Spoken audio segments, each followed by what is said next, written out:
Taste the Daily.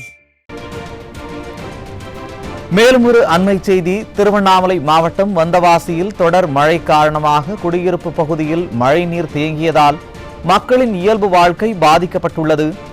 இதுகுறித்த கூடுதல் தகவல்களை நமது செய்தியாளர் வேணுகோபால் வழங்க கேட்கலாம். வணக்கம் வேணுகோபால், கூடுதல் விவரங்களை வழங்கலாம்.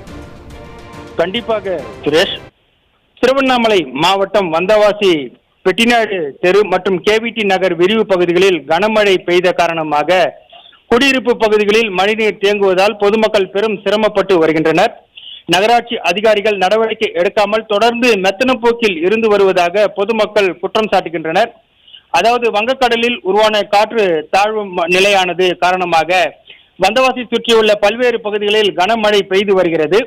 இந்த நிலையில் வந்தவாசி நகராட்சிக்குட்பட்ட பெட்டிநாடு தெரு மற்றும் கேவிடி நகர் விரிவு பகுதிகளில் சுமார் 200க்கும் மேற்பட்ட வீடுகளில் இருக்கும் இந்த இடத்தில் மழைநீர் சூழ்ந்துள்ளது. மேலும் வந்தவாசி பழைய பேருந்து நிலையம் மற்றும் ஆரணி ரோடு பகுதிகளிலிருந்து வெளியேறும் மழைநீரானது பெட்டிநாடு தெரு மற்றும் கேவிடி நகர் விரிவு பகுதிகளில் சூழ்ந்து குடியிருப்பு பகுதிகளில் மழைநீர் சூழ்ந்துள்ளது. இதனால் குடியிருப்பில் இருக்கும் மக்கள் வீட்டை விட்டு வெளியே செல்ல முடியாமல், மேலும் அத்தியாவசிய தேவைக்கு வெளியே செல்ல முடியாமல் பெரும் சிரமப்பட்டு வருகின்றனர்.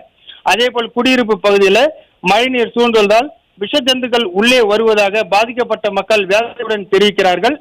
மேலும் மழைநீர் சூழ்ந்துள்ள காரணத்தால் இரவு நேரங்களில் கொசுக்களின் கூடாரமாக மாறி வரும் அவலநிலை ஏற்பட்டு வருகிறது. இதனால் பொதுமக்கள் நாள்தோறும் காய்ச்சல், இரும்பல் உள்ளிட்ட பல்வேறு நோய் தொற்றுக்கள் ஆளாகி வருகிறார்கள். மேலும் இந்த பகுதியில் கழிவுநீர் கால்வாய் அமைத்து தர வேண்டும் என்று பலமுறை ஸ்டாலின் அரசு நகராட்சி நிர்வாகத்திடம் பலமுறை முறையிட்டும் ஸ்டாலின் அரசு எந்த விதமான நடவடிக்கை எடுக்காமல் தொடர்ந்து மெத்தன போக்கில் இருந்து வருவதாக பாதிக்கப்பட்ட மக்கள் தொடர்ந்து குற்றம் சாட்டி வருகின்றனர்.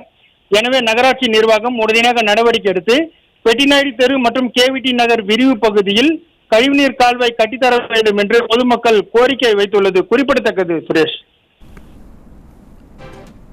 விவரங்களை வழங்கியமைக்கு நன்றி வேணுகோபால்.